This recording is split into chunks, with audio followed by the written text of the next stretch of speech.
بەناوی خۆی بەخشندەی میهرەبان بینەران و بیسەرانی خۆشەویستی کەناڵی ئاسمانی پەیام لە هەر کوێیەگەن جوانترین سڵاوتان لێبێ و ئەم کاتە و هەموو کاتێکتان باش.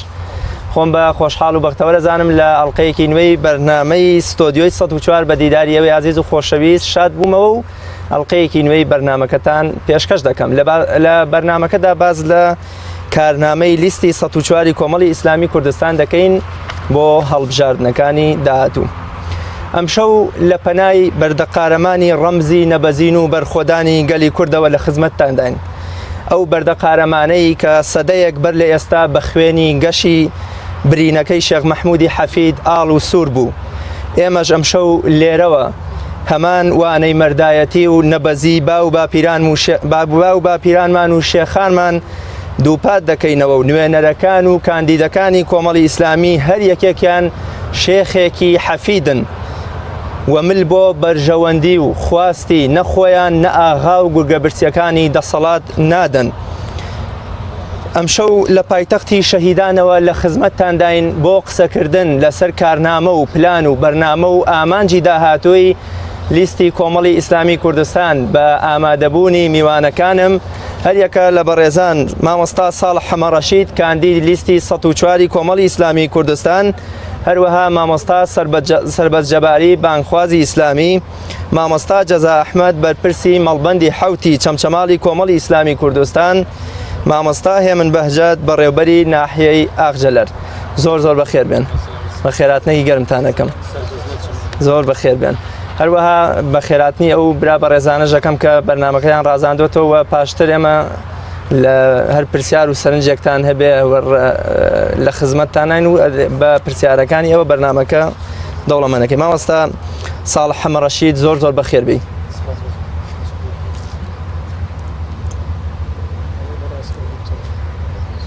بۆ جەنابتان. پێم خۆشە بزانم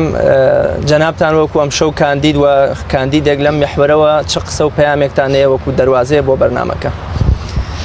پەیامی ئێمە بۆ خەڵکی کوردستان کە خەڵکێکی بەشمەینەت و مافخوراوە، شاری شەهیدان و ئەنفال کراوان کە بەشی زۆری خەڵکەکەی لەو خەڵکانن کە لە کارەساتی بەناو ئەنفالە گەڕاونەتەوە بەشێکیان لە کیمیاباران ڕزگاریان بووە، وەکو ناوچەکانی گۆبتەپە و عەسکەر جەلەمۆرد. ئەو خەڵکە بەشمەینەت و مافخوراوە کە لەو سەردەمەیە لەو کارەساتە گەورەیە گەڕاونەتەوە تاوەکو ئێستا وەکو پێویست خزمەت نەکراون، وەکو پێویست خزمەت گوزاری پێویستیان پێ نەگەێنراوە و ئێستا ئێمە بەرەو ڕووی هەڵبژاردنێکی چارەنووساز ئەچینەوە. دوو حیزبی دەسەڵاتدار کە لە ماوەی 27 ساڵە نەیانتوانیوە نەک خزمەت بکەن بەڵکو بوونە تەمایی سەر ئێشە و کۆمەڵی کێشە و گرفتی زۆر و بوونە تەمایی لە دەستدانی 51 لە سەتی خاکی کوردستان. ئەم دوو حیزبە دەسەڵاتدارە ئێستا کێبەرچەیەکی ناشەریفانە ئەکەن، هەموو هۆکارێک بەکار ئەهێنن بۆ ئەوەی دیسانەوە 4 ساڵی تر لە مافزەوتکردن و چەوسانەوەی ئەم میلەتە قۆرخ بکەن، 4 ساڵی تر نوێنەرایەتیەکی ساختەکارانەی ئەم میلەتە بکەن و ئێمەش ململانەی ئەو کێبەرچێ ناشەریفانەی ئەوان ئەکەین. ئەوان پارە و دەمانچە و کاری نایاسایی ئەکەن، پۆستەر و لافیتە و ڕاگەیاندن و بانگەشەکانی ئێمە تێک ئەدەن. ئێمەش بانگەشەیەکی ئەخلاقیانە پابند بە هەموو پرەنسیپە جوانەکان بەرپا ئەکەین و ئێمە بە سنگی فراوان بەو پەڕی سەرسەختانە ڕوبەڕووی ئەو گەندەڵکارانە ئەبینەوە و ئەمانەوەیە پەرلەمانی عێراق ببین لە پەرلەمانی عێراق ببین بە نوێنەرێکی ڕاستەقینەی خەڵکی کوردستان و خەڵکی ئەم دەڤەرە و داکۆکی لە مافەکانیان بکەین و خەون و ئاواتەکانیان بین نەدی ئینشاءالله. دەکەم دەچمە لای بەڕێز مامۆستا هێمن بەهجەت بەڕێوەبەری ناحیەی ئاغجەلەر بزانم قسەی جەنابتان چییە؟ بەناوی خۆی گەورە و میهرەبان، من لێرەوە ڕایەگەێنم لە هەڵبژاردننی 12/5 ساڵی 2018 ئێمە کۆمەڵێ نوێنەری دەستپاک و داوێن پاک و سەربەرز بە هەموو بەها ئەخلاقیەکان کاندیدمان کردوون لە هەر سنووری پارێزگاکانی کوردستان و لە شاری کەرکووک و داوا لە خەڵکی کوردستانەکەین دەنگ بە کاندیدەکانی ئێمە بدەن بۆ ئەوەی وەکو کاندیدانەی پێشومان ئەو پەرلەمانتارانەی پێشومان کە چ لە پەرلەمانی عێراق چ لە پەرلەمانی کوردستان چ لە دام و دەستگا حکوومیەکانی تر هەمانن لە پۆستە ئیدارەکان نوێنەرایەتیەکی سەرڕاستانەی خەڵکی کوردستان بکەن و دیفاع و بەرگریەکی ئازایانە و بوێرانە لە داوا و مافەکانی خەڵکی کوردستان بکەن پەرلەمانتارێک دەنگ بە پەرلەمانتارێک دەنگ بە کاندیدێک مەدەن بچن لەوانە بە دوای بەرژەوەندەکانی خۆیانەوە بن ئەڵقە لە گوێی حیزبەکانیان بن بەڵکو دەنگ بە کەسانێک بدەن کە بەرگری لە خەڵکی کوردستان بکە بەرگری لە قوتی خەڵکی کوردستان بکە بەرگری لە خاکی کوردستان بکە بەرگری لە کەسوکاری ئەنفالکراوان بکە و لەوێ ئەو تاوانی کە بەسەر سنوورەکەی ئێمەیە و بەسەر باقی کوردستانە هاتووە تاوانیان فالکە بەشێکی زۆری سنووری قەزای چەمچەماڵ و ناوچەی گەرمیانی گردووەتەوە بەشێکی زۆری ئەو جاش و مستەشارانەی کە ئێستا لە کوردستانە بەشێکیانە سوڕێنە و ماون و حیزبە دەسەڵاتدارەکان داڵدەیان داون بەشکم پەرلەمانتارەکان ئێمە بتوان لەوانە لە ڕێگای دادگاوە بە سزای خۆیانیان بگەێنن چیتر کەسانێک هەڵمە بژێرنەوە کە داڵدەی جاش و مستەشار و خەڵکی خۆفرۆش بداتەوە. زۆر سپاس. مامۆستا سەربەز جەباری جەنابتانکو بانکخوازێکی ئیسلامی. من سەربەز نەجم لە ناوەکەی دیارە. بەڵێ مامۆستا سەربەز نەجیم. بەڵێ زۆر سوپاسان دەکەم خوای گەورە سەربەرزتان کە سوپاس بۆ ئەم دەرفەتەی کە جەنابتان ڕخساندوتانە. وەڵام من وەکو کادیرێکی ئەم حیزبە وەکو بانکخوازێک بەڕاستی ڕوو لە خەڵک و جەماوەری ئیسلام پەروەر و قورئان عاشقانی قورئانەکەم کە هەر لە دێر زەمانەوە ئەم میلەتە بە ئیسلامەتی و بە دینداری و بە خۆشەویستی بۆ خوا و پێغەمبەرەکەی صلی الله عليه وسلم و پاشان قورئانە پیرۆزەکەی کە پەیامێکە تایبەت لە ئاسمان و خوای گەورە ڕەوانەی کردو بۆ مرۆڤایەتی هەر لە دێر زەمانەوە کورد عاشقی ئەو ڕێبازەیە داوا ئەکەم لێرەوە دووبارە ئەڵێم وەکو چۆن برایانمان بە هەمان شێوە پەیامی خۆیان گەیان منیش پەیامی خۆمە گەێنم دەڵێم بە ئیسلام پەروەرەکان ئەوانەی کە ئەیانەوێ بەڕاستی مناڵەکانیان پەروەردەیەکی ئیسلامیانە و مسلمانانە و ئەخلاقیانە بکرێن با دەنگ بدەن بە لیستی 104 کە ئێمە وەکو کۆمەڵی ئیسلامی توانیمانە هەم بانگەوازی ئیسلامی و هەم مەعیشەتی ژیان و ژیانداری و هەم سیاسەتداری هەر هەمووی بەیەکەوە گرێ بدەین هەروەکو چۆن ئیسلامەکەمان فێرمانی کردو ئیسلامێکی شمولیە هەروەکو چۆن لە قورئانە خوای گەورە ئەفەرمێ وما خلقت الجن والإنس إلا ليعبدون لولا شو أفرمي فلا تنس نصيبك من الدنيا بۆیە بەڕاستی ئێمە داواکەین لە خەڵک و جەماوەری خۆمان ئێمە نامۆنین بەم خەڵک و جەماوەری خۆمان هەڵقوڵاوی ئەم میلەتی خۆمانین و خەڵک لە کاتی خزمەتی دینداری و پەروەردەمانە باشمان ئەناسێ ئەزانێ ئێمە چین ڕابردوویەکی پاک و ڕۆشنمان هەیە چۆن توانیمانە خزمەت بە مناڵەکانیان بە گەنجەکانیان لە ڕووی ئەخلاقی و پەروەردەیی ئیسلامی و ئیمانیوە بکەین ئاوها بەڵێنیان پێ ئەدەین ئەگەر بەیانی سەوت بە ئێمە بدەن ئێمە دەنگی زیاتر بێنین دڵنیابن لە ڕووی نیشتیمانیشەوە ئاوا خزمەتیان پێکەین لە ڕووی سیاسیشەوە سیاسەتێکی ڕاست و دروستیان لەگەڵ ئاکەین. زۆر سپاس دەکەم مامۆستا جەزا دێمە خزمەتی جەنابتان. بسم الله الرحمن الرحيم الحمد لله والصلاة والسلام على رسول الله من پێم خۆشە سەرەتا ڕوونکردنەوەیەک بدەم یاری ئەمڕۆ ئێمە کەرنەڤاڵێکی گەورەمان هەبوو ئێمە هەر لە سەرەتایی هەڵمەتی بانگەشەوە ئەم کەرنەڤاڵەمان دانابوو بەڵام لە دوی دەرفەتێکە گەڕاین لە دوی کاتێکی مناسب و گونجاوە گەڕاین بۆیە 5 ماندانە ڕۆژی شەمە وەکو ئیمڕۆ بەڵام قەدەری خوای پەروەردگار وابوو کە باران باری دیارە متابعەشمانە کرد زوو متابعەی کەشوهەوامانە کرد بەڵام قەدەری خوای پەروەردگار وایە دیارە لە بەهارانە کەشوهەوا زۆر جێگیر نییە بارانێکی زۆر ئەم ناوچەی گرتەوە بۆی ئێمە بە ناچاری ئاهەنگەکەمان گواستەوە قاعەیەک کە هەر لە نزیک ناو دەربەن لە ناحیەی تەکیە بۆیە خەڵکێکی زۆر بە حەقەت گەڕایەوە جێگە و ڕێگەی نەبوو ئێمە زۆر داوای لێبوردنیان لەکەین لێرەوە و پێشم خۆشە سوپاسی قایمقام و مدیر ناحێش بکەم کە پێشتر لە بەرنامەیانە نەبوو ئەو هۆڵانە بەکاربێنن بۆ بانگەشە بەڵام لەبەرەوەی حاڵەتەکەی ئێمە حاڵەتێکی ئیسیسنایی بوو پێیان داین اینجا لێرە شەوامەوێ سوپاسی هەموو ئەو خەڵکە بکەم کە ئامادە بوون لەو کەرنەڤاڵە و بەڕاستی ماندوومان کردن چونکە ئێمە لە کاتژمێر 2 ئەو کاتەمان گۆڕی ئەو شوێنەمان گۆڕی لە کاتژمێر 2 ئەو دەشتەمان گۆڕی بۆ ئەوەی کەوا زۆرترین خەڵک شانسی بەشداریکردنی و کەرنەڤاڵی هەبێ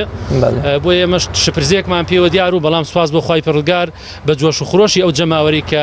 لەوێ بینیمان کە تەسەورەکرا لە سەروی 3000 کەسەوە ئامادەی ئەو کەرنەڤاڵە بوو بێ ئێمە زۆر سوپاسیانەکەین و دەستخۆشییان لێکەین و دەست و چاویان ماجەکەین و داوای لێبوورنی جارێکی تر لەو کەسانەکەین کە جێگایان نەبوو لە دەرەوە بوون و هەندێکیان گەڕانەوە ئێمە داوای لێبوورنیان لێکەین. دێمە سەر پرسیاری جەنابەت کە چۆن لە برایانت کرد بەڕاستیم پێم خۆشە ئەمە بۆ بینەرانی کەناڵی ئاسمانی پێیان ڕوون بکەمەوە ئەم ئەرکەی ئێمە ئەم کاری ئێمە چییە؟ پێغەمبەری خوا صلی الله عليه وسلم فەرمێ من مات ولم يغزو ولم يحدث به نفسه مات على شعبة من النفاق. بۆی خەڵکی جەماوەری کوردستان بزانێ ئێمە خەریکی چین، ئێمە ئەم حەدیسە حەوانەوەی لێ هەڵگرتوین. پێغەمبەری خوا فەرمێ صلی الله عليه وسلم هەر کەس بمرێ و نێتی کۆششکردنی نەبێ، نێتی خزمەتکردنی خەڵکی نەبێ، ئەوە ئەگەر مرد لەسەر بەشێک لە نیفاقە مرێ. ئێمە وەکو ئەرکێک وەکو واجبێک دەستمان داوەتە ئەم کارە لە هەموو بوارە جیاوازەکانە، لە بواری پەروەردە، لە بواری دەعوا، خزمەتکردنی خەڵک بە شێوەیەکی گشتی، خزمەتی دینیان، خزمەتی ژینیان. ئەمەیە بۆی جەماوەری کوردستان بزانێ بڵێ ئێوە خەریکی چین، ئێمە خەریکی ئەو کارە پیرۆزەین، ئێمە خەریکی ئەو ئەرکە گەورین. هەر بۆشە ئێمە بە ئەندازەی ئەوەی کەوا پابەندین بەم حەدیسەوە کە لە هەموو فەرمودەکانە لە هەموو ئاەتەکانە ئیخلاسی تایە، ئەو کاتە ئێمە لە پێناو ئەو خەڵکیا و ئیشە ناکەین، لە پێناو خۆمان نایکەین. من ئەوەش بە هەڵا ئازانم بڵێ لە پێناو ئێوەدا، چونکە ئەگەر لە پێناو خەڵکا بێگەر خەڵک دەنگی پێنەداین ئێتر ئێمە ماندووە بین. نا ئەبێ ئین ئەجریە ئیلا عەلی الله، ئەبێ داوای ئەجر و پاداش لە خوای پەروەردگار بکەین. وەکو مامۆستا سەعید دەفەرمێ ئێمە خێرمان بۆ ئەو خەڵکاوێ مەهما ئاذونا، هەرچی خەڵک ئازاریشمان بدا ئێمە کۆڵ نادین لەسەر ئیشی خۆمان. کەواتە پێم خۆشە جەماوەری کوردستان بزانێت کە ئێمە دەستمان داوەتە کارێک ئەرکێک وەکو واجب تەماشایەکەین. خەڵک دەنگمان باتێ ئەوە ئەرکی سەرشانی خۆی جێبەجێ کردووە، چونکە ئێمە بەسەر بە دووی پێغەمبەرێکەوەین صلی الله عليه وسلم، بە دووی کاروانێکەوەین کە پێغەمبەران سەرمەشقیان بووە، بە دووی هاوڵانەوەین، بە دووی سەلەفی ساڵحەوەین، بە دووی پیاوچاکانیم ئومەتەوەین. ئەگەر دەنگیاندا پێمان ئێمە ئەزمونیشمان هەیە، لە هەموو شار و شارژکانی کوردستان ئێمە بارەگامان هەیە. ئێمە بەزەم کاتە بانگەشەمان نییە، ئێمە هەموو کات ئاها بانگەشەمان هەیە. من لە زۆر شۆن وتومە ئێمە بەس لەم کاتە ئەو پەڕۆپاڵە بۆ ئێمە زیادی کردو، ئەگەرنا ئێمە هیچ سەغڵەت نین، شپرز نین، چونکە ئێمە سەردانمان نەر هەبووە وەکو هەندێک ئەحزاب نین بەس لەم کاتە بە خەبەر بێن و چەند سەردانی بکەن. ئێمە هەمیشە لە سەردانی بووین، ئێمە هەمیشە لە پەروەردەی خەڵکا بووین، چونکە پەروەردە کارێکی قورسە. ئەو ئەحزابی عەلمانی کە داڕوخانە، ئەو ئەحزابی عەلمانی کە کۆمەڵە خەڵک کۆکاتەوە و فێڵیان لێ بکا و هەڵیان پەڕێنێ و فێڵ لە عەقلیان بکا، فێڵ لە چاویان بکا. کاری ئێمە کاری دروستکردنە. لابد للبناء مهندس، پێویستە بۆ بینا مهندس هەبێ، بەس بۆ تێکدان فەخر نییە، هیچ فەخر نییە و شانازی نییە گەرە میلەتە تێکدەی. ئەگەر گۆرانی بێژێک بێنی و کۆی کەیتەوە و سەرخۆشیان کەیت. زۆر باش مامۆستا جەزا جەنابتان وەکو بەرپرسی مەڵبەندی حوتی چەمچەماڵی کۆمەڵی ئیسلامی و کۆمەڵی ئیسلامی وەکو یەکێک لە هێزە کاریگەر و بەرچاوەکانی سەرگۆڕەپانی سیاسی کوردستان ڕۆڵ و پێگەی کۆمەڵی ئیسلامی لە ناوچەکەدا بەتابەت لە چەمچەماڵ و پایتەختی شەهیداندا چۆن هەڵە سەنگیان و چ ڕۆڵ و پێگەیەکی کۆمەڵی ئیسلامی؟ ئێمە 11 ئەنجومەنمان هەیە و تقریبا نزیکەی 10 ناوەند و بەشی ترمان هەیە. ئەم بەشانەی ئێمە ئەنجومەنانی ئێمە نزیکەی 7 بارەگانمان هەیە سنووری مەڵبەندە. ئەم بارەگانی ئێمە خوای پەروەردگار کە ڕۆژمان لێ ئەکاتەوە هەتاکو 11 شەو هەتاکو 10 شەو ئەم خوشک و برا دڵسۆزانەی ئێمە خەریکن بە چینی قوتابیان، بە چینی مامۆستایان، بە گەنجان، بە خوشکان، بە خەڵکی نەخوێنەوار، بە خەڵکی خوێنەوار، بەردەوام دەورەی تایە، بەردەوام سیمیناری تایە، بەردەوام کۆڕی گشتی تایە. خزمەتی ئێمە لە بواری کۆمەڵایەتیە. ئەو برانەمان کە هەند ستافی کۆمەڵایەتەکانمان بەردەوام لە سڵح و ئاشتەوایی و لە بۆنەکانە وجودیان هەیە. کەواتە ئێمە لە ڕووی معنەویەوە ولا حتى لە ڕووی کۆکردنەوەی زەکات و سەدەقاتەوە توانای داراییەوە، یعنی هاتوون ڕووی خۆمان شکانەوە. باوەڕتان بێ ینی با جەماوەری کوردستان ئەو شایەتیادا هەموو کەس ئەیزانەیە ئەگەر ئینسان لە گیرفانی خۆیان بێ زۆر خۆشترە زۆر ئاسانترە دەری کاویداتە خەڵک وەک لەوەی ڕووی خۆی بشکێنێ تەکلیف لە خەڵکە بۆ خەڵکێکی هەژار و نەدار ئێمە لە هەموو ئەم ڕوانەوە سواز بۆ خوای پەروەردگار ئەوە کەیسا ئەم قسانەکەین حتمما زۆرێک لە خەڵکی ئەمان بین و جوێ لە دەنگمانە شایەتی گەواهیمان بۆدەن شایەتیمان بۆدەن کە سواز بۆ خوای پەروەردگار ئێمە هیچ کات غائب نەبووینە لەو خەڵکە لەو جەماوەرە لە هەموو ئەم بوارانەیە سواز بۆ خوای پەروەردگار ئێمە خزمەتمان کردووە نەک لەم کاتەیە پێم وایە لەم کاتەیە تۆزێ ئەم بانگەشەیە لەوەیە کات و دەستی گرت بێتین وەکو پێویست خزمەتەکانمان ئەگەر نەگەشتوێتە خەڵک داوای لێبوورنەکەین سەرکەوتوو بن مەسا سەربەزدێمە خزمەتی جەنابتان جەنابەت فەرموود کە کۆمەڵی ئیسلامی حیزبێکی نامۆ نییە بە کۆمەڵگەی کوردی وە هەڵقوڵاوی نێو کۆمەڵگەی کوردیە چ شتێک وای کردووە کە کۆمەڵی ئیسلامی لە نێو کۆمەڵگەی کوردیدا نامۆ نەبێ و هەڵقوڵاوی خەم و ئازار و داواکاریەکانی خەڵک بێ بەڵێ وەڵا دیارە ئەوە یەکتاپەرستی وای کردووە یەکخواناسی کە میلەتی کورد میلەتێکی مسلمانە میلەتێکە کە هەر لە دێر زەمانەوە لە سەردەمی پێغەمبەری پێشەوامانەوە صلی الله عليه وسلم لەو کاتەوە ئاشنای ئیسلامەتی و دەستلەملانی ئیسلامەتی بۆ هەتاکو ئێستا ئەوە وای کردووە کەوا بەڕاستی ئێمە وەکو کۆمەڵی ئیسلامی نامۆ نەبین لە بەرەوەی هەمان ڕێبازی باو باپیرانمان گرتووەتە بەر کە بریتێ لە ئیسلامەتی و لە خواپەرستی و ئەو ڕێبازەی کەوا پێغەمبەران عەلەیهیمو السەڵات وەسەلام لە سەرەتای دروستکردنی ئادەم و عەلەیهی سەلام و هاتنە سەر زەوی کە درێژەی دەستی پێکردووە و درێژەی هەبووە هەتا پێغەمبەری خاتم عەلەیهی سەڵات وسەلام بۆیە ئەو میلەتەیش بەشێک بووە لەو میلەتە مسلمانە و بەشێک بووە لەو خەڵکی کەوا شوێنی ئەو ڕێبازە کەوتووە بۆیە ئێمە بە هیچ شێوەیەک نامۆنین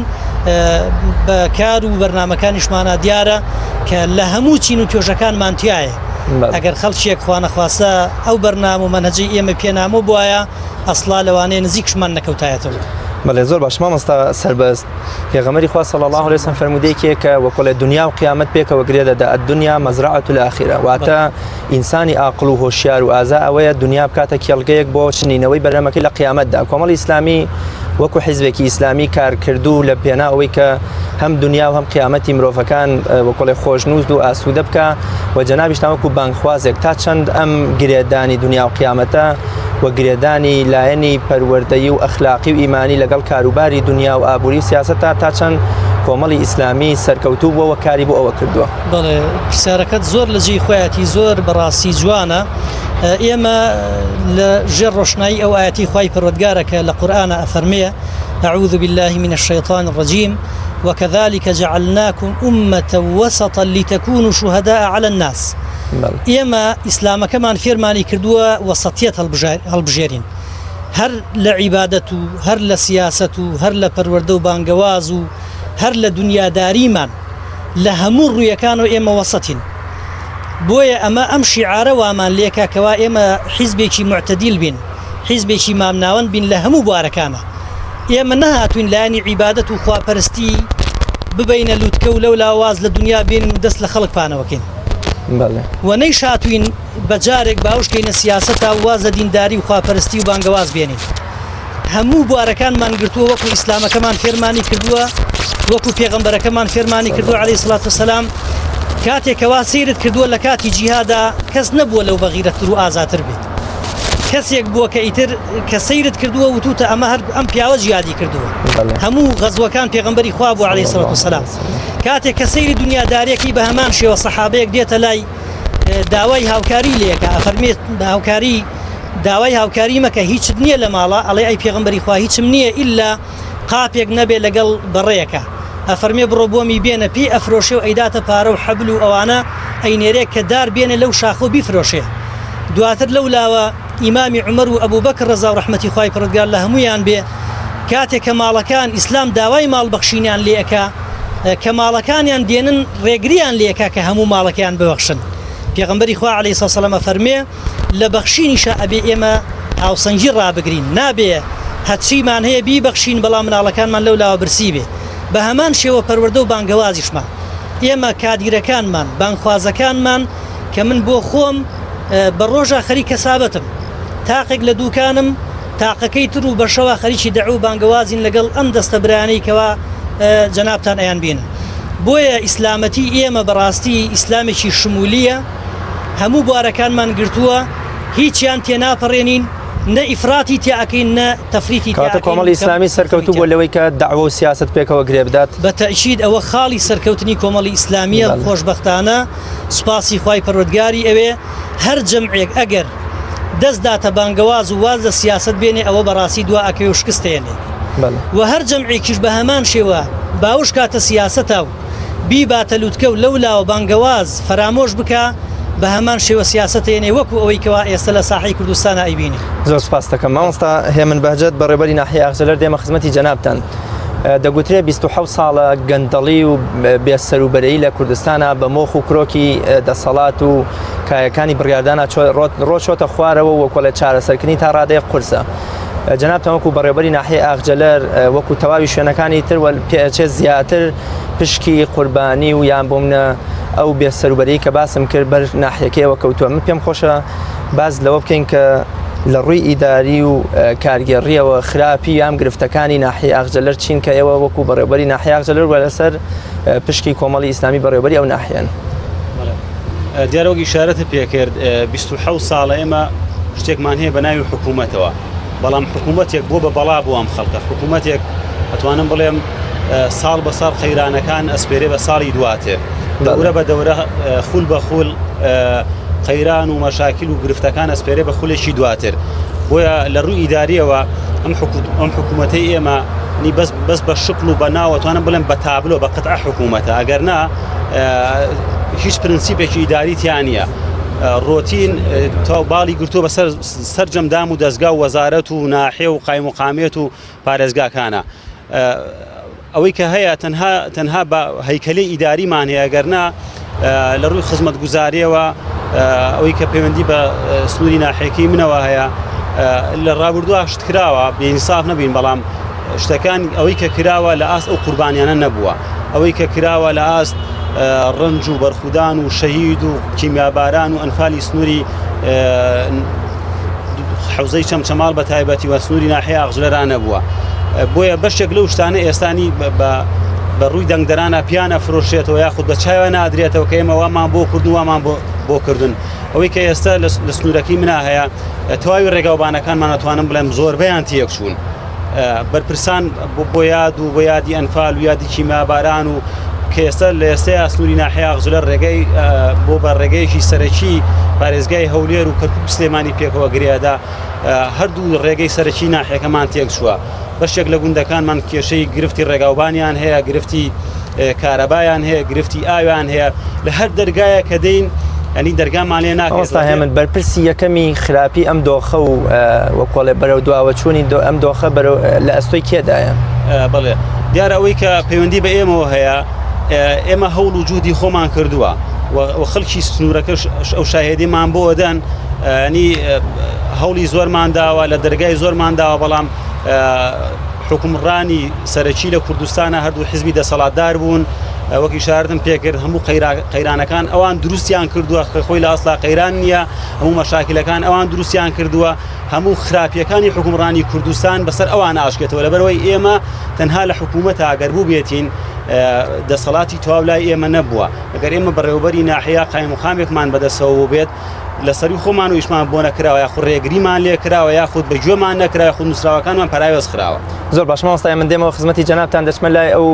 میوانە بەڕێزانە کە بەرنامەکان ڕازاندۆتە بزانم چ پرسیار و سەرنجێکیان بۆ میوانەکانم هەیە ئەگەر مایکێک ئەو مایکەیان بدەنێ بێ زەحمەت تا فەرموو خۆت بناسێنە. من هاوکار نەوزادم. کاک هاوکار؟ بەڵێ فەرموو کاک هاوکار. من لە ناوجەرگەی پایتەختی شەهیدان و ئەنفالکراوانەوە هاتووم. ئەمەوێت ئەوە پرسیارێک ئاڕاستەی کاندیدی سەرەکی دکتۆر ساڵح بکەم. وەکە زانین کاک ساڵح کاک دکتۆر خۆی دکتۆرە و لە کەرتی تەندروستیایە ئەوەشە زانین کە لە ئێستاە کەرتی تەندروستی لەو پەڕی خراپی و وێرانیایە ئایا کاک دکتۆر بەرنامە و پلانی چییە کە چووە پەرلەمانی عێراق وەکو نوێنەر چی بکات بۆ کەرتی تەندروستی پرسیاری دووەمیشم ئەوەیە کە وەکە زانین زۆربەی کەرتەکان زۆربەی لایەنەکانی ئابووری هەرێمی کوردستان لە ئێستاە لە ژێردەستی حکوومەتی هەرێمیان نەتوانین بڵێن دوو حیزبی دەسەڵاتدارایە کۆمەڵی ئیسلامی فشاری چی بووە توانیوێتی چی فشارێک دروست بکە بۆ ئەوەی ئەو داهاتە بگێڕێتەوە ژێردەستی گەل یان نوێنەرانی گەل دەستخۆشتان لێکن زۆر جنابش خۆشە کاگاوکارگیان کەیتر پرسیارێکی فەرموو مامۆستاییان وڵات چاوەکو پرسیار ناوەکو ڕوونکردنەوەیەک خزمەتە سەرەتا باسی ناوچەی کارە ساربات کرا کارە ساربار پێشنگ کاک پێشنگ من ئەم منتیقەیە 26 ساڵە کارەساتی بەناو ئەنفال لە ناوچێ ڕووی داوە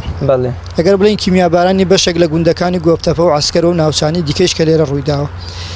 ئەمە یەک جار بۆ ڕوویدا لەم ناوچەیە بەڵام 26 ساڵە کارەساتی دوو کۆمپانیای دەسەڵات و حکومڕان لەم وڵاتەیە ئازاری خەڵکەدا لەم ناوچەیە ئەوان یەک جار بۆ ئازارێک بۆ خەڵکێکیان لە ناو برد بەڵام ئەمان 26 ساڵە جیل لە دوای جیلی ئەم وڵاتە لە ناوە بن وەکو دەڵێ خوێ دەکەنەوە بە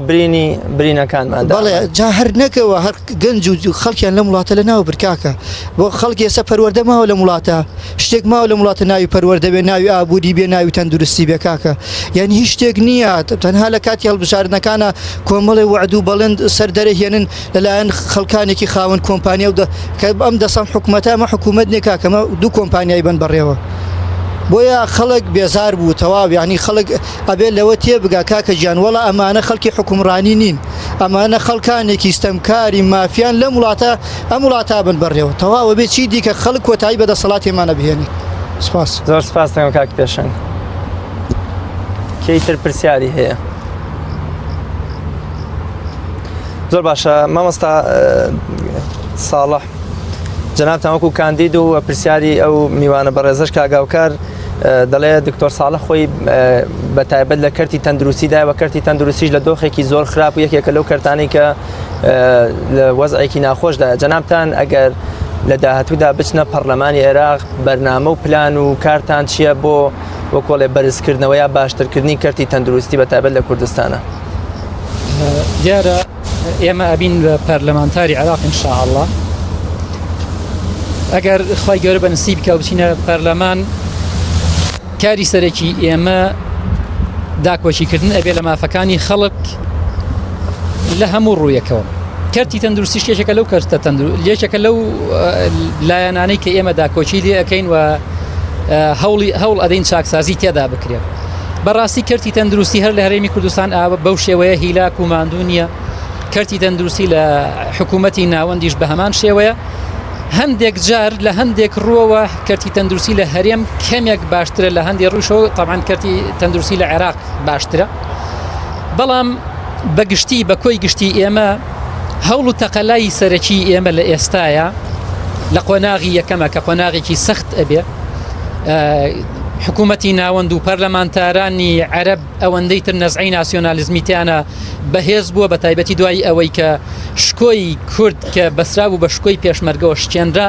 لەسەر دەستی ئەم دوو حیزبە دەسەڵاتدارە بێباکە ئێمە ئەرکمان قورستر ئەبێ و ئەوان ئێستا شایستەدارەکان کە پێشتر پێمان ئێمە بە زەخت و گوشار بەدەستمان هێنا بوو ئێستا پێمان ڕاوانابێن ئێمە گوشاری سەرەکیمان بۆ ئەوە ئەبێ کە شایستەدارەکان بگێڕینەوە بۆ ئەو ڕێژەی کە پێشتر ئەدرا کە 70% بوو کە بەو 70% سەرڕای ئەو هەموو دزی و تاڵانەی کە بەرپرسانی حکوومەتی هەرێم تیان کرد هێشتا بەشی خزمەتگوزاری ئەمایەوە ئێمە هەوڵەدەین ئەو 70% بجێڕینەوە و بۆ ئەوەی بتوانین لانی کەم بتوانین کەرتی تەندروستی تۆزێک بەرینە پێشەوە هیچ نەبێ بیبینەوە ئەو ئاستەی کە لە 2012 و 13 هەبوو لە کەرتی تەندروستیە ئەوەی کە ئێمە ئەیبینین و ئەوەی کە ئێمە من ئەمەیە کاری لەسەر بکەم بەتایبەتی و لیستی کۆمەڵی ئیسلامی کوردستان لە کارنامەکە ئاماژەی پێکردووە ئەوەیە کە ئەمانەوەیە فەوزایەکی زۆر گەورە هەیە لە کەرتی تەندروستیە چ لە ڕووی دامەزرانن چ لە ڕووی بەکاربردن و چ لە ڕووی قۆرەخکاری باڵێ کەرتی تەندروستی گشتی و تایبەت بە شێوەیەک لە شێوەکان تێکەڵ کراوە ئێمە ئەمانوێت کار لەسەر بکەین ئەو دوو کەرتە لێک جیا بکرێتەوە و ئەمانوێت کار لەسەر ئەو بکەین سیستەمی تەندروستی بە شێوەیەک دابڕێژرێتەوە کە هاوڵاتی مافی پارێزراو بێت کە هاوڵاتی کاتێک کە ڕوو ئەکاتە نەخۆشخانەکان بزانێ مافی چییە و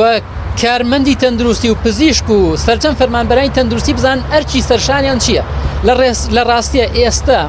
گەورەترین کێشەی ناوستافی تەندروستی ئەوەیە کە نازانێت ئەو ئەرکەی کە لە سەرشانێتی بۆی دیاری نەکراوە ئەو هاوڵاتیش کە ڕێیەکەوێتە نەخۆشخانەکان پێویستی بە خزمەت گوزاری تەندروستی بە هەمان شێوە هۆشایی تەندروستی ئەوەندە بەرز نییە کە بزانێ مافی ئەم نەخۆشە چییە و ئەرچی چێ چارەسەری نەخۆشیەکانی پیا لێی بپرسێتەوە وەڵامی داخوازیەکانی باتەوە بەڕاستی ئێمە کار لەسەر ئەوەکەین لە پەرلەمانی داهاتووە کە هۆشیاری تەندروستی بکرێ بەوانەیەک لە سەرجەم قۆناغەکانی خوێندنادا ئەمە پرانی دوورمە و دامان بەڵێ دکتۆر ساڵح جەناب ئاماژەت بەوە کرد کە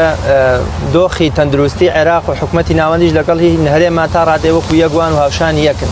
ئەم هاوشان یەکبوونە و کۆڵێت دۆخەکە بەشێکە لە خراپن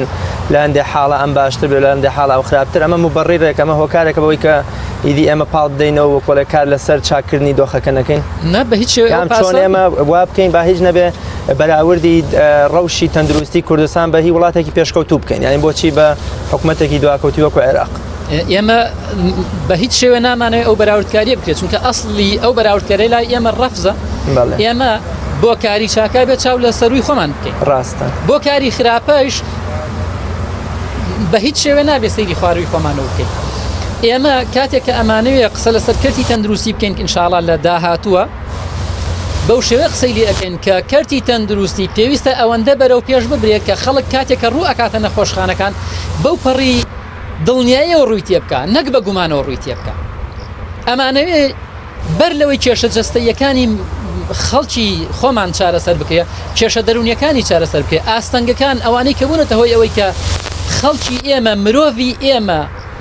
جەستەی نەخۆش بێت وا هەستکە جەستەی نەخۆشە ئەمانەوە ئەستەنگانە چارەسەر بکەین ئەسڵی ئەوەی کە زۆرێک لەو خەڵکانی کە ئێستا ڕووەکان نەخۆشخانە لەبەرەوە نیە کە جەستیان نەخۆشە لەبەرەوەی بیر و هۆش و فکریان ماندووە بەهۆی ئەو هەموو قەیرانی کە ئەم حکوومەتە بۆی دروست کردوون ئێمە ئەمانەوێت لە بنەڕەتەوە چارەسەری قەیرانەکان بکەین و لە بنەڕەتەوە گەشتبینی هیوا ببەخشینەوە بە خەڵک وای لێ بکەین ئومێدی بە داهاتوو هەبێ وای لێ بکەین داهاتووی ڕوون لە پێشچاوی خۆیەوە ببینێ و وایشی لێ بکەین کاتێک کە ڕوو ئەکاتە نەخۆشخانەکان هەم مافی خۆی بزانێ و هەم کارمەند و ستافی تەندروستیش ئەرکی سەرشانی خۆیان بزان و بەپێی ئەوەی کە نەخۆشەکە پێویستیی خزمەت بکرێ بۆ ئەوەی بە دڵنیاییەوە بگەڕێتەوە ماڵەوە و چارەسەر زۆر باشە کاگە من باجات بەڕێوەبەری ناحیەک جلو دێمەوە خزمەتی جەنابتان پێشتر باسمان لەوە کرد کە لە ڕووی کارگێڕی و ئیداریەوە باس جەناب داماژت بەوە کرد کە وەزعی ناحیەی جەنابتان یا ئەم منتیقەیە زۆر بەرەو دواوە چۆوە بەرەو خراپیەچێ با لە ئێستادا باز لە کێشە و گیر و گرفت و داواکاریەکانی خەڵکی ئەم ناوچەیە بکەین بزانین ئەم خەڵکە برینداری کە وەکو کاک پێشەنگ ئاماژەی پێکرد کە 27 ساڵە خوێن هەر لە برینەکەی بەردەوام دەچۆڕێ و دەڕوا بەهۆی سیاسەتی نابرپرسانەی کە دوو جار وەکۆڵێ ئەم ناوچەی شید کرد چونکە بەدەستی دۆستەکانی خۆمانن داواکاری و خواست و کێشە و گیر و گرفتی خەڵکی ئەم ناوچەیە چییە و تا چەند ئێوە وەکۆڵێ گوێبیستی داواکاری و خواست و کێشە و نەهامەتیەکانی خەڵکی ناحیەی ئاخجەلەر بوون دیارە ئێمە ڕۆژی 30 ساڵ تێپەڕی بەسەر کیمیابارانی سنووری خەڵاسیەوەکە گوندەکانی گۆپتەپە و عەسکەر و دوێنێ چواری پێنجیادی 30 ساڵەی تاوانی ئەنفالمان کردەوە لە گوندی جەلەمۆر کە تەنها لە گوندی جەلەمۆردا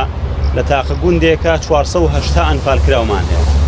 تەنها گوندی جەلەمۆر 480 ئەنفال هەیە جگە لە گوندەکانی عەسکەر و گۆپتەپە و سنووری خەڵاسیەوەکە بە گشتی و شوان و شێخ کە قۆناغی چواری ئەنفال و سنووری گردووەتەوە داواکاری و خواستی خەڵکی ناوچەکە زۆر زۆرن لە بوارەکانی تەندروستی دنیایە گرفت هەیە زۆربەی کە تەندروستیەکانی سنووری ناحیە ئاغجەلەر داخراون دنیایە داواکاریمان بەرز کردەوە بۆ سەروی خۆمان جۆمان لێ ناگرن لەگەڵ داوامان لە بەڕێز جەنابی وەزیر کردووە توانم بڵێم بەڕێوەبەرێک لە خوارەوە ئیشەکەی لێ ڕاگرتوون لێ عاسی کردوین و بەڵێنەکانی وەزیری جێبەجێ ناکات داوامان لە کەرتی پەروەردە کردووە کە لە کەرتی پەروەردەشتا زۆرێک لە قوتابخانەکان لە ساڵانی پێشووا داخران داوامان کردووە قوتابخانانەی کە ئەو گوندانەی کە ڕێژەی قوتابیان نەگاتە ئەو ئاستەی کە وەزارەتی پەروەردە دایناوە قوتابخانەکانی بۆ بکرێتەوە بۆ قوتابیەکانیان مەسرەفێکی زۆر نەکێشن بچن لە گوندەکانی تر وانە بخوێنن گوێ لە داواکانمان نەگیراوە لە کەرتی ڕۆشنبیریە حسابی بۆ بکەین لە سنووری ناحەیە ئاغجرە لە سنووری گوندەکانی گۆبتەپە و عسکەر کە توانم بڵێم زۆرترین ڕێژەی دانیشتوانی لێیە هیچ ئاوڕێک وەک پێویست لە وەرزش و لاوان نەدراوەوە لە گەنجانی سنوورەکە نەدراوەتەوە ئەنی ساحەیەکی تۆپێن یاریگایەک نییە کە شایستە بێ بە گەنجانی سنوورەکە بتوانن بۆ خۆیان بەبێ بەرامبەر کاتی تیا بەسەرن باخچەیەکی وان نییە گەنجانی عسکەر گۆبتەپە بتوانن کاتی تیا بەسەر برن لە کەرتی کشت و کاڵ بینە سنوورەکەی ئێمە سنوورێکی کشت و کاڵیە ئێمە ئاوی زێ بچوو بە سنووری ناحەیە ئاغجرە تێپەڕێ بەشێکی زۆری گوندەکانی سنووری ناحەیە ئاغجرەر ئەکەوێتە سەرزەی بچوو دنیایە کێشەمان هەیە لە کێشەی کشت و کاڵیەگری لە کێشەی گەشتیاریەگری ئەگەر حکوومەتی هەرێمی کوردستان بێوێ ئاور لە سنوورەکەی مەباتەوە تەنیا ئاوی زەی بچووکمان بۆ هەڵگرێ و بیخاتە سەر زەویەکانی سنووری ناحەیە ئاغجرە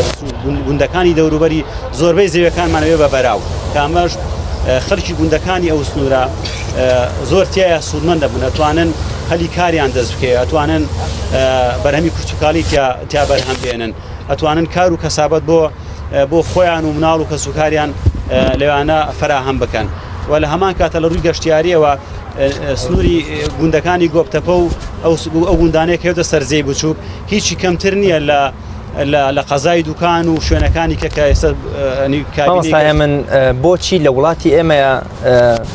ئەو ناوچانەی کە زۆرترین قوربانیان هەیە یان بۆ منە زۆرترین خەڵک فیداکاری کردو بۆ میلەتەکەی بۆ سربەخۆیی کوردستان کەچی بۆ پشتگوێ خراوترین ناوچەی بەتابەت ئەم ناوچەی کە جەناب داماژەی پێ دەکەی حتا بۆ منە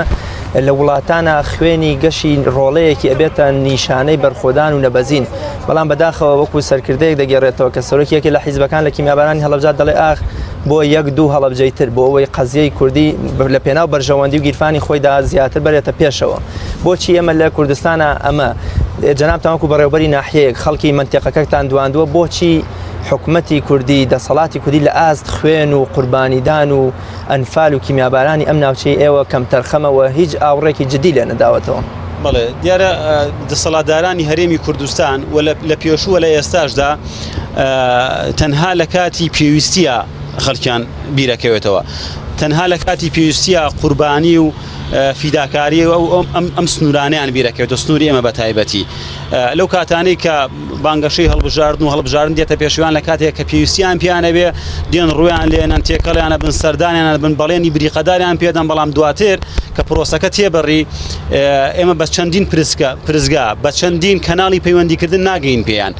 هەنی وەکو لایەنی ئیداری و لایەنی حکومیش داوای بینینیانەکەی ناگەین پیان بە بەرپرسە حکومیەکان بە وەزیرەکانمان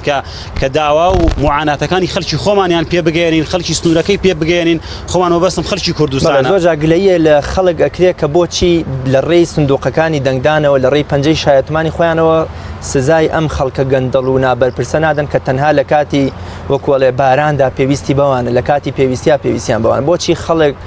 تا ئێستاش هەر سوورە لەسەر بەشێک لە خەڵکی سوورە لەسەر هێشتنەوەی ئەم خەڵکەی کە تینون هێشتا بە خوێنی ڕۆڵەکانی خۆیان لە پێناو بەرژەوەندی و گیرفانی خۆیاندا بەڵێ من لێرەوە ئومێ دەکەم خەڵکی کوردستان لەم هەڵبژاردنەوە وەکو ساڵانی کە نەبێت ئەوەی تاقی کراوەوە فەشەلی هێنا و خراپ بووە بە دەرد و بەڵا و قوربەسەری بەسەر ئەم میلەتەیە هێناوە جاریکە دەنگ بۆ ئانەمەدەنەوە ئەوە ئێمە لە کۆمەڵی ئیسلامی ئەوە لیستی سەوچواری کۆمەڵی ئیسلامی و پەرلەمانتار و وەزیرە بیۆرەکانی ئێمەیە کە پێشتر تاقی کراونەوە سەربەرز بووینەوە سەرکەوتوو بووینە لە ئیشوکارەکانمانە چ لە ئیشوکاری پەرلەمانیە و چ لە ئیشوکاری حکومی وەزارەتەکانە باشە مامۆستا هێ من لەبەر کەمی کات ناچارم بچمە لای مامۆستا سەربەست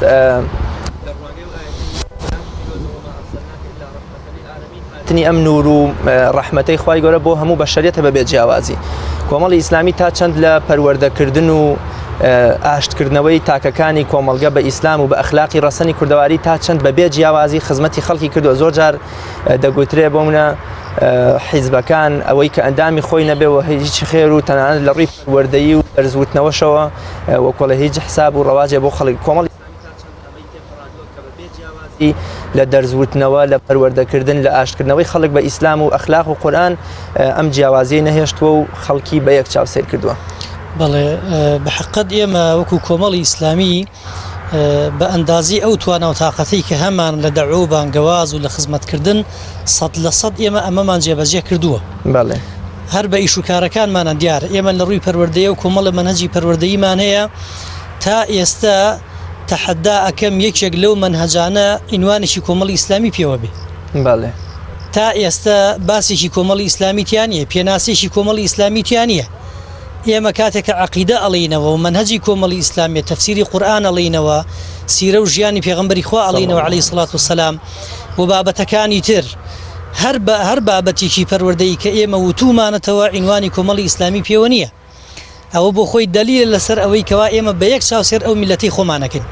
دواتر ئەگەر بێی بگەڕێیتەوە بۆ لایەنە خزمەتگوزارەکانمان بۆ نمونە ئەو لایەنانەمان کە هاوکاری مرۆیی خەڵکەکەین ئەوە بەرنامەی بەخشینە ئەوە بەرنامەی هاواری خێرخوازیە ئەوە ئەوە عفو بڵێن ڕێکخراوی هیوایە هەر یەکێک لەم ڕێکخراوانە با بڵێن ئەوەندەی خەڵکێک کە غەیری کۆمەڵی ئیسلامی خزمەت کردووە لە نازدارەکان لە بێباوکەکان لە فەقیر و هەژارەکان تا ئیسا ئەندامانی خۆمان سوودمەند نەبوونە وەکو پێویست بگرە بۆ هەموو بوارەکانی ترکە کۆمەڵی ئیسلامی وەک ئاماژەمان پێ کرد کە ئەم منتیقەیە پایتەختی شەهیدان وەکڵێ پشکی شێری هەبووە لە قوربانیدان و برینداری و خزمەتکردنی میلەتەکەی کورد تا ئێستش ئاسەواری ئەنفال و کیمیاباران بە جەستەی دیارە وەکو کۆمەڵی ئیسلامی کە یەکێک لە سەروەری و کارە جوانەکانی بریتی بۆ لە پرۆژەی بەخشین بە شێوەیەکی گشتی و ئەوەندەی ئاگادارم لە شاری سلێمانی و کەلار و هەڵەبجە نەخۆشخانەی بەخشین هەیە و لە خزمەتی خەڵکدایە تا چەند ئێوە کارتان کردو یا بیرتان کردوتەوە یا کار و پلانتان هەیە لە داهاتوودا لەم منتیقەیەدا لە پێنا و خزمەتکردنی خەڵکدا پرۆژەیەک یان نەخۆشخانەیەکی هاوشێوەی لقەکانی تری نەخۆشخانەی بەخشین بهێنە ئەم ناوچەیەوە بەڵێ دیارە دەستگای خێرخوازی کۆمەڵ ئیسلامی کە یەکێک لەو دەستگایە بەرنامی بەخشینە بەرنامی بەخشین بەڵێنی داوە کەوا نەخۆشخانەیەک یاخود کۆمەڵگەیەکی پزیشکی لە شاری چەمچەماڵ بکاتەوە لەسەر زاری بەرپرسی دەستگاوە و ئەمری بۆ دەرچووە کە ئەو نەخۆشخا ئەو کۆمەڵگە پزیشکیە بکرێتەوە ئینشاءالله ئەوە بە کورتی وەڵامەکە دوجار تۆپەکەکەوێتە سەر ساحەی دەستگاوە دەستگای خێرخوازی کۆمەڵ ئیسلامی و بەرپرسەکەی وەستافەکەی و ئەنجومەنی بانگەواز و بەڕێوەبردننی کۆمەڵ ئیسلامی ئەوە پێم خۆشە لێرەوە هەموو بینەران بیزانن کە بڕیارەکەی بۆ دەرچووە ئەوە ئەوانن کە دوجار لی بەرپرسن کەوا جێبەجێ بکەن بەڵێ جا پێم خۆشە یەک دوو ڕوونکردنەوە بدەم ئەگەر مەجال هەبێ بەڕاستی لە ساڵانی ڕابردووە خەڵکە ئەلمانیەکان بەڕاستی ئەویان پێفرۆشینەوە یاوند کە ئێوە میلەتێکی مسلمانن ئەگەر خەڵک لەگەڵتانە وەکو کۆمەڵ ئیسلامی وەکو لایەنە ئیسلامیەکان ئەوە تا لە 170 پەرلەمانتان بەدەسەوەیە بەڕاستی من ئێستا ئەمە بەبیری جەماوەری کوردستان دێنمەوە جەماوەری کوردستان ئەوە ئەلمانیەکان بوون لە کاتی ئاساییە ئاوهایان پێوتن ئەوەند ئەگەر ئەو خەڵکە دینی ئەوێ ئیسلامەتی ئەوێ بەرنامەی ڕێبازی پێغەمبەری ئەوێ صلی الله عليه وسلم بۆ لە 170 دێنن بە هەموو ئیسلامیەکانەوە کۆمەڵ ئیسلامی بۆ لە 106 هێناوە ئێمەش لەو جەماوەرا پرسین ئەڵین جەماوەر بۆ لە 106 دەنگمان پێدەن ئەگەر ئەتانوت ئێوە تەغییرتان پێ ناکرێ ئەوە ئێمە سەلمانمان لە وەزیرمان ئەوە ئێمە هەڵوێستمان بوێریمان هەموو کەس بێغیرەت بێ نابێ ئیسلامی بێغیرەت بێ هەموو کەس هەڵوێستی نەبێ نابێ ئیسلامی هەڵوێستی نەبێ ئەوەشمان سەلمان بە خەڵکی کوردستان ئیتر بیانووی چییە پرسیارێک کرد لە مامۆستا هەیە من پێم خۆشە من بە جۆرێکی تر وەڵامی بەمەوە ئەویش ئەوەیە باشە ئەو خەڵکە بۆ دەنگ بەم گەنداڵانە هاتەوە وڵای ئێمە گلەیمان لەوە نییە کە بەرژەوەندیان لەوەیە کە دەنگیان پێ بداتەوە کە موچەی بندیواریان هەیە کە نانیان کەوتوتە لای ئەوانەوە دەستیان کەوتوتە ژێرباریان و گلەیمان لەوانە نییە ئەوانە حەقی خۆیانە دیفاع لە خۆیان بکەن بەڵام گلەیمان لەو خەڵکانەیە کە سوودمەند نەبوون لەوان ئەیانە تۆڵە لە ئێمە بکەنەوە ئەوە جی ئەسەفە ئەوە جی خەفەتە مسلمانانێک خەڵکانێک وەکوەی کە تۆڵە لە ئێمە بکەنەوە ئێمە سزاماندابێ تۆڵەی لێ بکرێتەوە ئێمە چیمان ئێمە جگەل لەوەی کە قوربانی ئێمەش نەجاشایەتی کردووە ئێمە بەڵکو قوربانی دەستی ئەو ڕژێمە بووە لە گەندەڵی و بە پێچوانەشەوە بەڵکو ئێمە لەوان زیاتر مەزلوم بووین بەداخەوە کاتی بەرنامەکەم تەواو بوو پێم خۆش بوو زیاتر لە خزمەتتان ئەومەوە لە خزمەتی و برا بەڕێزان زۆر داوای لێبردنتان ئەەکەم لێرەکەم و زۆر سپاسی بە ڕێزیشتانەکەم یاخوا بێەوەی بنێوەش بە خێر بن ئەگەر نەمانتوانی کەرنەڤاڵەکە بێنینە ناو دەربەن ئەوە بەرنامەی کاژمێر نۆمان هێنا ئێرە داوای لێبرنەکەین جارێکی تری جەنابتان خۆ بەخێر بەسەر چاودن. سامی ئەم جارە مفاجەیەکە خوڵقێنێ و دەبێت پشتیوان بەخوای پەروەردگار جێی ئومێدی تەواوی ئێستا تۆپەکە لە ساحی جەماوەرایە ئینشاءالله زۆر سپاستان دەکەم زۆر سپاس بۆیەوە بۆ برا بە ڕێزانش زۆر بەخێر بن. بینەرانی بەڕێز و خۆشەویست لێرەشدا هاتمە کۆتایی ئەڵقەی ئەم شەومان تا بە گەشتنەوەیەکی تر بەخوای گەورە میێرەبانتان ئەسپێرم بە هیوای سەرکەوتن بۆ لیستی ١٠٤ کۆمەڵی ئیسلامی کوردستان.